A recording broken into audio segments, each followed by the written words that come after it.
నమస్కారం, వార్తలకు స్వాగతం. ముందుగా ముఖ్యాంశాలు.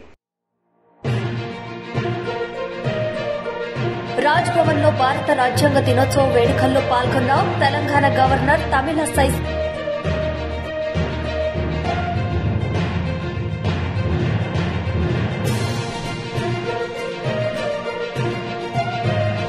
రాజ్యాంగ దినోత్సవం వేడుకల్లో ఏపీ సీఎం వైఎస్ జగన్ ప్రతి ఒక్కరూ రాజ్యాంగానికి కట్టుబడి ఉండాలని వెల్లడి. రాజ్ భవన్ లో భారత రాజ్యాంగ దినోత్సవ వేడుకలు ఘనంగా నిర్వహించారు. ఈ కార్యక్రమానికి గవర్నర్ తమిళసై హాజరై మాట్లాడుతూ అందరూ రాజ్యాంగ విలువలు పాటించాలన్నారు. మన రాజ్యాంగం ఎంతో గొప్పదని, అది మనకు క్రమశిక్షణ నేర్పే పుస్తకం.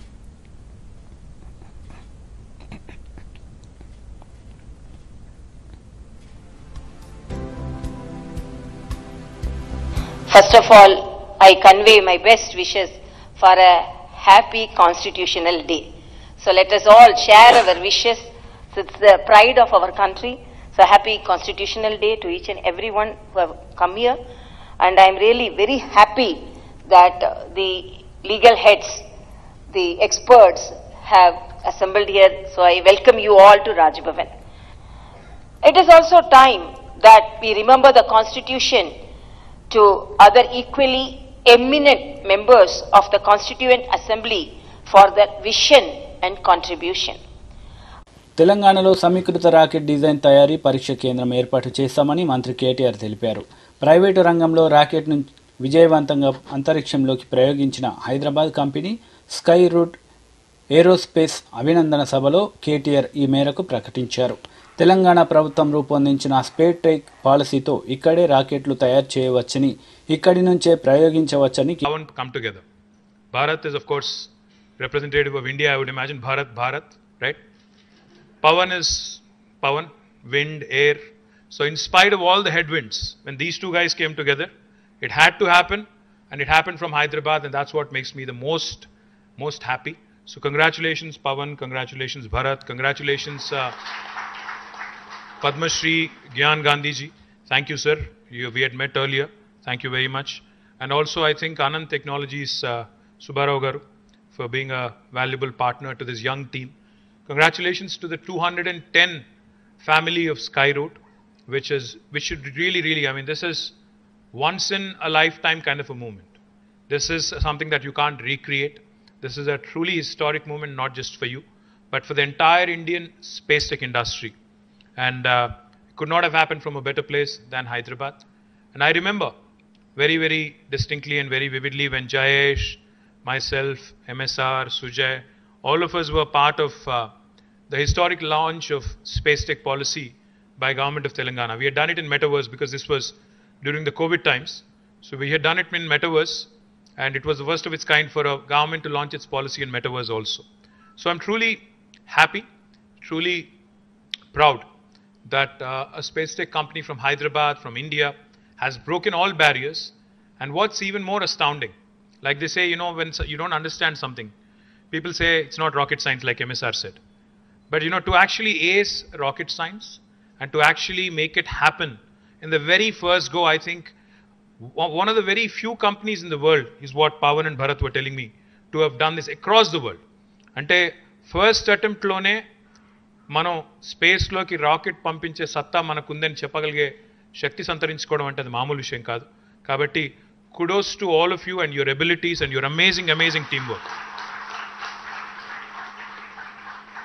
It cannot happen, you know, with 2 or 3 people coming together. I'm sure all of you together had to pull out all-nighters, had to pull out extra hours, had to pull out lot of hardships, had to endure a lot of hardships during the last couple of years.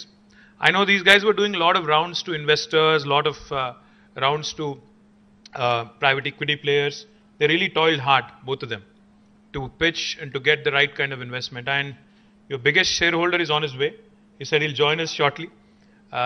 Anil he's coming up. Anil of Greenco. My compliments to him as well. Because inventors, innovators need capital, need the support, especially when you're trying to break through in new sectors. Because already established sectors, you know, somebody trying to ape an Amazon and come out with an arm, a similar e-commerce arm, is a relatively easy story to sell. But you're talking rockets, you're talking an Indian company from two Indian youngsters wanting to make rockets and send them to space. It's a difficult sell. So Pawan, we have to learn a lot of marketing techniques from you also. Because, I'm sure you've had to really, ఎందుకంటే ముందు rocket అని చెప్పంగానే సగం మంది అక్కడే put off అయిపోతారు. Indian company పిల్లలు చూస్తేనేమో ఇంకా చిన్న పిల్లలాగా ఉన్నారు, వీళ్ళు రాకెట్స్ ఏంటి అనుకునే టైపే ఉంటారు. I don't know how many of you speak Telugu, by the way. Okay, some of you do. Actually, most of you do. So, the point I'm trying to make is, it's very, very difficult. It's like literally selling sand in a desert. And not easy.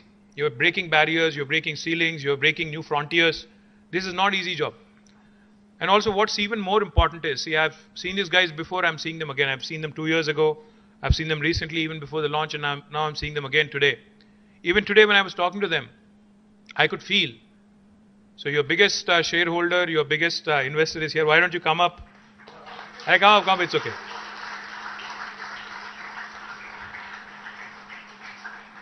I don't know how many of you seen this guy, but you should see him. This is Anil Garu from Greenco. So like I was saying, Gopi, I was just telling them, Gopi, that you need to find a partner who believes in the story, who needs to believe in the concept, who needs to actually believe in ideas which break frontiers. And you've truly done that. My compliments to you as well in believing in their abilities, in believing in the team's abilities, and funding in, the much needed, giving in the much needed impetus so that they could actually send a rocket into space. But what was even more impressive was just a few minutes ago when we were chatting. So నేను అడిగాను, మరి T-shirt నాకేదే అని అడిగాను. మీ వాళ్ళు ఇవ్వలేదు ఫ్రీగా, అది కూడా ఇవ్వట్లేదు. They said we are also getting into merchandise. I don't know whose idea that is, but it's a brilliant idea because lots of kids, I'm sure, will look forward. Because as children, as youngsters, if you are enthused about these sectors, I'll tell you a simple story that all of us can relate to. So myself, Jayesh, my entire team, we were in Japan on a visit. We went to Hamamatsu. It's a small town. It's where Suzuki is headquartered. So we went there to meet the chairman of Suzuki, Osamu Suzuki. So we were there ahead of time, almost a half an hour, because we knew that the Japanese are very punctual. They like, like the rest of us to be punctual also. మన Indian stretchable time లా కాకుండా వాళ్ళ దగ్గర టైంకి వెళ్ళాలి మనం. కాబట్టి ముందే వెళ్ళి కూర్చున్నాం అక్కడ. కూర్చుంటే they said, why don't you get a tour of the museum, Suzuki Museum, which is right across the office. అంటే సరే అని చెప్పి మేమంతా మ్యూజియంకి వెళ్ళిపోయాం. We started going around that Suzuki Museum. So it had everything from the first make to the entire set of automobiles that they have made. So we were going around all fascinated. Appati కార్లు ఏంటి, అప్పటి automobiles ఏంటి, అప్పటి technology ఏంటి, etcetera etcetera. Then I suddenly, to my surprise, I saw some very, very small kids, probably in grade 3 or grade 2. Second class పిల్లలో, third class పిల్లలో, వాళ్ళు, there is about 40 of them going around the museum. నేను automobile museum, ఇది నాకే boring ఉంటుంది అనుకుంటే వాడేం చూస్తాడు చిన్న పిల్లోడు. Why did you get all these guys here అని చెప్పాను. You know what they told me? They said something very interesting. They said, why don't you watch what they are learning? You know what they made them do? They took them to a kiosk, proper kiosk laga. అక్కడికి వెళ్ళిన తర్వాత there is multiple options. Like ఇప్పుడు మనం ఈ vending machines ఉంటాయి కదా, coke, sodas కొనుక్కోవడానికి, అన్ని డిఫరెంట్ స్నాక్స్ కొనుక్కోవడానికి. అట్లాగే అక్కడ ఒక వెండింగ్ మెషిన్ ఉంది. ఆ వెండింగ్ మెషిన్లో there are different options for the kids. You can customize the kind of car you want to make. Say for instance you want to make a Suzuki Vitara, right? So you pick the car, then you pick the color, you pick the make, you customize it, and మీ పేరుతో అంటే ఏ colour కావాలి, ఏం కావాలి అన్ని pick చేసుకుంటే ultimately a small toy with your name actually comes out of the whole thing. What it does to that young mind is, ఎట్లా car తయారు చేయాలి, ఎట్లా కస్టమైజ్ చేయాలి, ఆ design innovation that people typically don't inculcate at a very young age. Now that was accomplished and that was done in a very subtle fashion, in a very indirect fashion, by way of sending these kids through that small routine. వాళ్ళు చెప్తున్నారు, మరి why are Japanese automobiles, German automobiles so good? Why is their precision engineering so good? అంటే చిన్నప్పటి నుంచే ఆ design థింకింగ్లోకి, చిన్నప్పటి నుంచే వాటి గురించి ఒక ఫ్యాసినేషన్ డెవలప్ చేస్తే people will start gravitating and moving towards it. That is unfortunately sorely missing in our system here. We believe in theory. We don't really believe much in the practical exposure to how manufacturing is done, what are the new advanced manufacturing facets, etc., etc. I would absolutely be thrilled and I would love to see Hyderabad as a space tech capital of India. Now Skyroot of course has made us proud. Tomorrow I'm very confident that one of your colleagues and cohorts భారత అంతరిక్ష పరిశోధన సంస్థ ఎంతో ప్రతిష్టాత్మకంగా చేపట్టిన PSLV C-54 rocket ప్రయోగం విజయవంతమైంది. శ్రీహరికోటలో Satish Dhawan space centre నుంచి ఈ ఉదయం 11:56 రాకెట్ నింగిలోకి దూసుకుపోయింది. 10, 9, 8, 7, 6, 5, 4, 3, 2, 1, 0.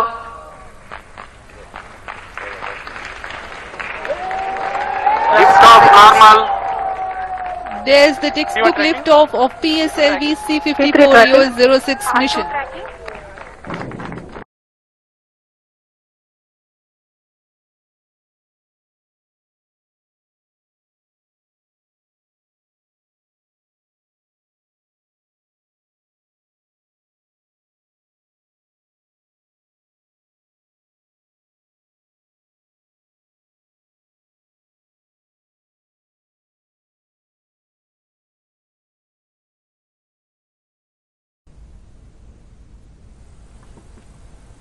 Third stage separated. तृतीय चरण सफलतापूर्वक पृथक कर दिया गया है. EOS-06, which is a third generation satellite in the OceanSat series. This is to provide continuity services. सापेक्ष गति से अंतक्षेपित किया जाए. EOS-06 satellite separated. EOS-06 को सफलतापूर्वक अंतक्षेपित कर दिया गया है.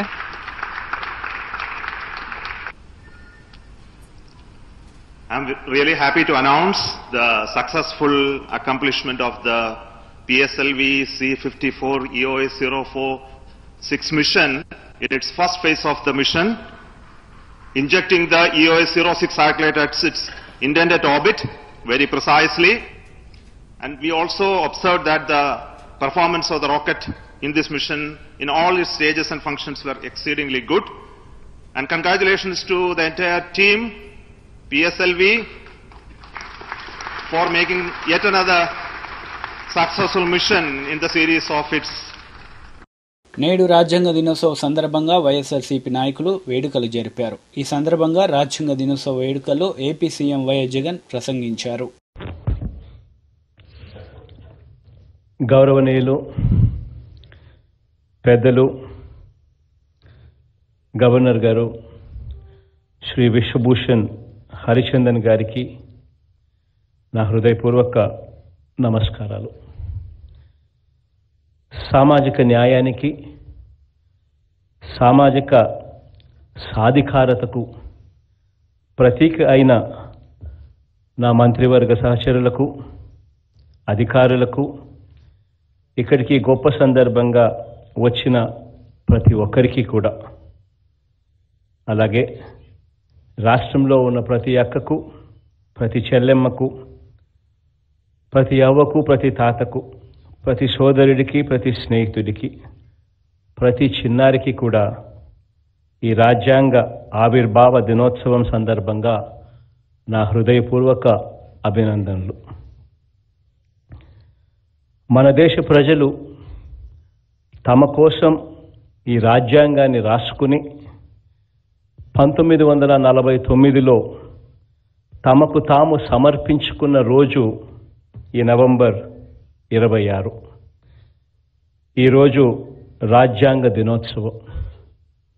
మన రాజ్యాంగం దాదాపు 80 దేశాల రాజ్యాంగాలను అధ్యయనం చేసిన తర్వాత తయారైన ప్రజల స్వేచ్ఛ, స్వాతంత్రం, సమానత్వాల మ్యాగ్నా కార్టా. ఇది ప్రపంచ మానవ చరిత్రలోనే, ప్రజాస్వామ్య చరిత్రలోనే, సమానత్వ చరిత్రలోనే, సామ్యవాద చరిత్రలోనే, సంఘ సంస్కరణల చరిత్రలోనే అత్యంత గొప్పదైన ఒక చారిత్రక గ్రంథం. ఈ రాజ్యాంగం ఎంత గొప్పది అనంటే 28 రాష్ట్రాలు, 8 కేంద్రపాలిత ప్రాంతాలు, 3000 కులాలు, ఉపకులాలతో కలిపితే 25,000 కులాలు, 7 ప్రధాన మతాలు, 121 భాషలు, యాసలతో కలిపితే 19,500 భాషలు మాట్లాడే మన దేశానికి ఇన్ని కాంప్లెక్సిటీస్, వేరువేరు చరిత్రలు, భిన్నమైన భౌగోళిక స్వభావాలు ఉన్న దేశానికి మన ప్రభుత్వాలకు ఈ దేశంలోని 140 కోట్లకు పైగా ప్రజలకు మనందరికీ కూడా క్రమశిక్షణ నేర్పే ఒక రూల్ బుక్, మనకు దిశ నిర్దేశం చేసే ఒక గైడ్, ఒక ఫిలాసఫర్, ఒక టీచర్, మన దేశ సార్వభౌమ అధికారానికి ప్రతీక మన రాజ్యాంగం. ఇంత గొప్పదైన మన రాజ్యాంగాన్ని మనకు ఎవరు అందించారు అని అంటే, పుస్తకం ముట్టుకునేదానికే అంతకుముందు వీలులేని సమాజంలో జన్మించి ఎవరు చదవనన్ని చదువులు చదివి ఎవరికీ లేనన్ని డిగ్రీలు, విదేశీ డిగ్రీలు సైతం సంపాదించుకొని ఈ దేశం మారటానికి, నిలబడటానికి, ప్రపంచంతో పోటీ పడటానికి, ఎదగటానికి, ప్రగతి పథంలో పరుగెత్తటానికి కావలసిన ఆలోచనలు ఈ రూల్ బుక్, ఈ రాజ్యాంగ పుస్తకాన్ని, ఈ పవిత్ర గ్రంథాన్ని రచించిన వ్యక్తి ఆ మహానుభావుడు మన అంబేద్కర్ గారు. ఈ రాజ్యాంగం 72 ఏళ్లగా మన సామాజిక వర్గాల చరిత్రల్ని తిరగరాసింది, రాస్తూనే ఉంది కూడా. ఈ పుస్తకం మన ఆర్థిక, సామాజిక, రాజకీయ, విద్య, మహిళా చరిత్రల గతిని మార్చింది, మారుస్తూ కూడా ఉంటుంది. ఈ పుస్తకం మన భావాల్ని, భావజాలాల్ని మార్చింది, మారుస్తూనే కూడా ఉంటుంది. ఈ మన రాజ్యాంగమే ఈ 72 సంవత్సరాలుగా మన సంఘ సంస్కర్త. ఈ పుస్తకమే మన మధ్య ఎన్ని భిన్నత్వాలు ఉన్నా ఈ వజ్రోత్సవ దేశ స్వాతంత్రాన్ని నిలబెట్టింది, ఇక మీదట నిలబెడుతూనే కూడా ఉంటుంది. నిస్సహాయులకు, నిరుపేదలకు, అణగారిన వర్గాల వారికి అధికార దుర్వినియోగం జరిగినప్పుడు ప్రభుత్వాల ఇనుప పాదాల కింద నలిగిపోయే వారి రక్షణకు దైవమిచ్చిన ప్రజా ఆయుధం కూడా ఈ రాజ్యాంగమే. ఈరోజు రాజ్యాంగంలోని మహోన్నత ఆశయాలకు ప్రతిరూపమైన ఆ మహనీయుడికి, ఆకాశమంతటి ఆ మహామనిషికి, బాబాసాహెబ్ అంబేద్కర్ గారికి అంజలి ఘటిస్తూ ఇదే విజయవాడ నడుమ 2023 ఏప్రిల్లోనే అంబేద్కర్ గారి మహావిగ్రహాన్ని కూడా ఆవిష్కరించబోతా ఉన్నాం. అంబేద్కర్ గారి భావజాలాన్ని, మన రాజ్యాంగ స్ఫూర్తిని మనస వాచ కర్మన గౌరవించే ప్రభుత్వంగా ఈ 3.5 సంవత్సర పాలనలో ఎలాంటి ముందడుగులు వేశామో క్లుప్తంగా కొన్ని మాటల్లోనే చెప్తాను. రాజ్యాంగంలో చెప్పిన గ్రామ స్వరాజ్యానికి రూపకల్పన చేసి దేశంలోనే తొలిసారిగా గ్రామ సచివాలయాలు, గ్రామ వాలంటీర్ల వ్యవస్థను అమలు చేస్తా ఉన్న తొలి ప్రభుత్వం కూడా దేశంలో బహుశా మనదే. ప్రభుత్వ బడులలో పేదలకు ఇంగ్లీష్ మీడియంలో చదువుకునే అవకాశమే లేకుండా చేయటం ద్వారా రూపం మార్చుకుని ఎస్సీలకు, ఎస్టీలకు బీసీలకు మైనారిటీల పట్ల పాటిస్తా ఉన్న నయా అంటరానితనం మీద సిబిఎస్ఈ ఇంగ్లీష్ మీడియంతో మొదలు రాష్ట్ర తెలుగు మహిళా అధ్యక్షురాలు వంగలపూడి అనిత మీడియా సమావేశం నిర్వహించారు. ఈ సందర్భంగా పలు అంశాలపై ఆమె మాట్లాడారు. ఆచారం లేదు, ఒక కంపెనీ ఏదో ఎస్టాబ్లిష్ చేశారు, ఆ కంపెనీ 25 సంవత్సరాలు వచ్చిన సరే సిల్వర్ జూబ్లీ చేసుకోవడం, దానికి 50 సంవత్సరాలు వస్తే కనుక గోల్డెన్ జూబ్లీ చేసుకోవడం ఒక ఆనవాయితీ.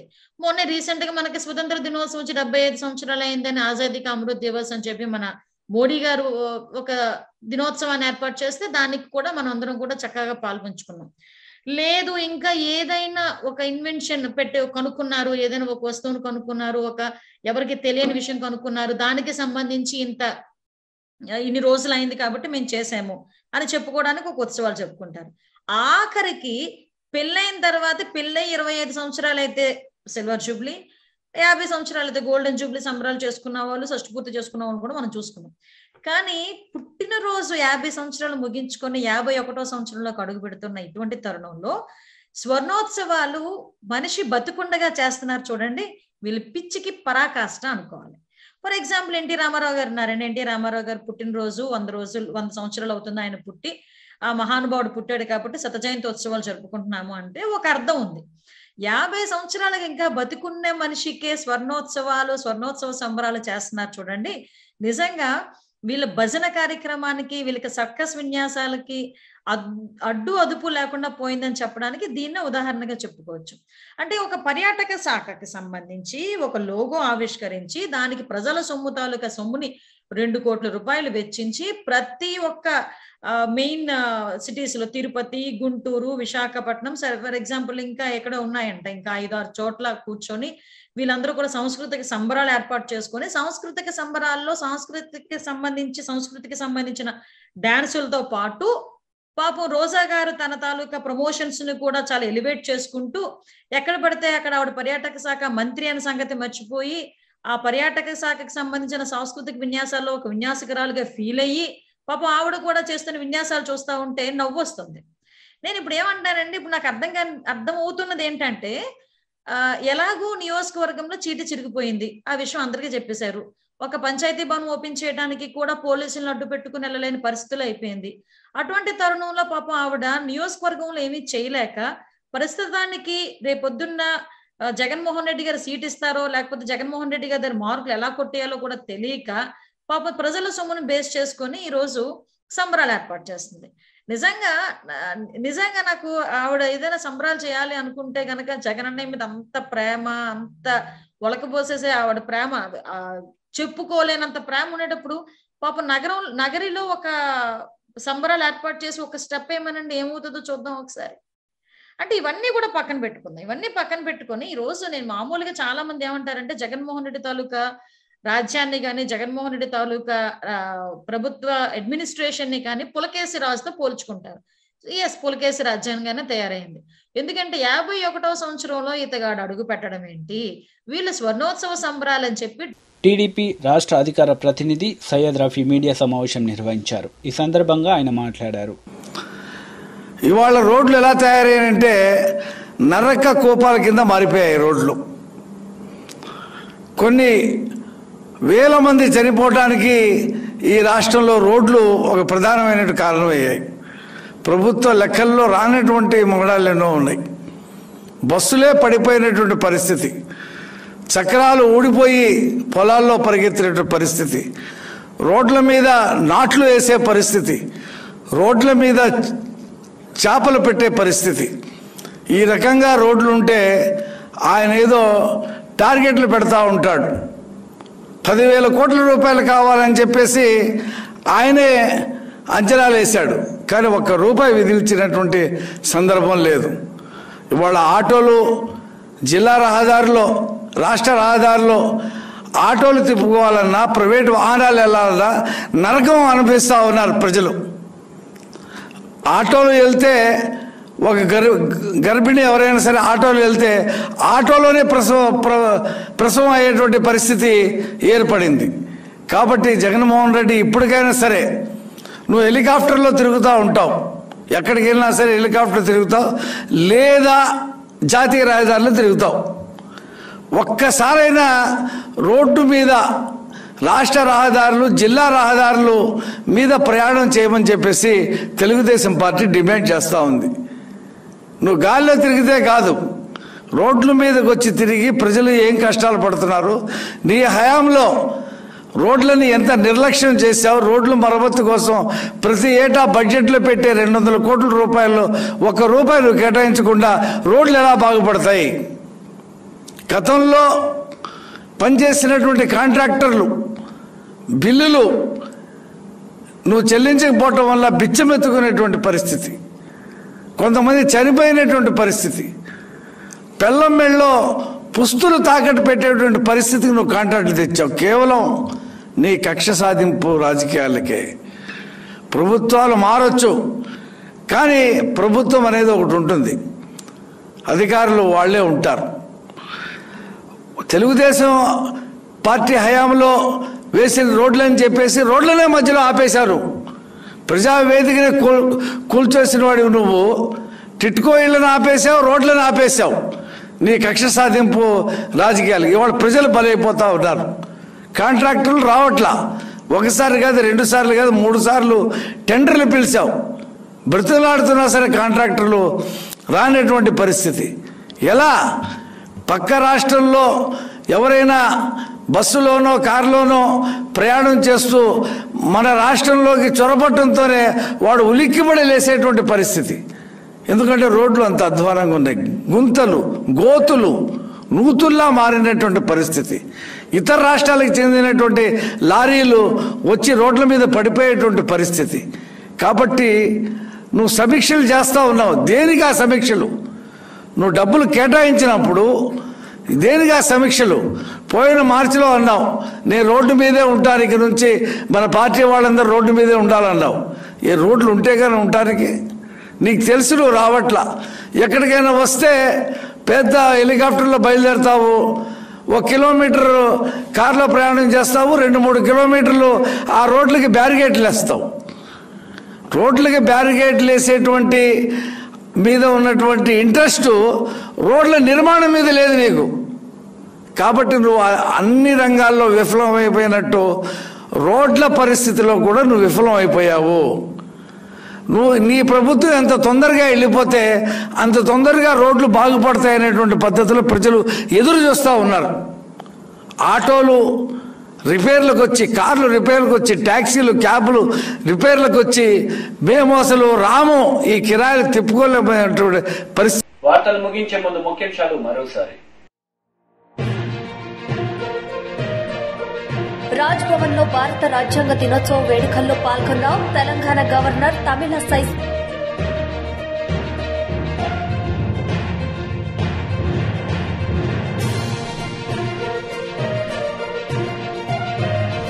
రాజ్యాంగ దినోత్సవం వేడుకల్లో ఏపీ సీఎం వైఎస్ జగన్ ప్రతి ఒక్కరూ రాజ్యాంగానికి కట్టుబడి ఉండాలని వెల్లడి.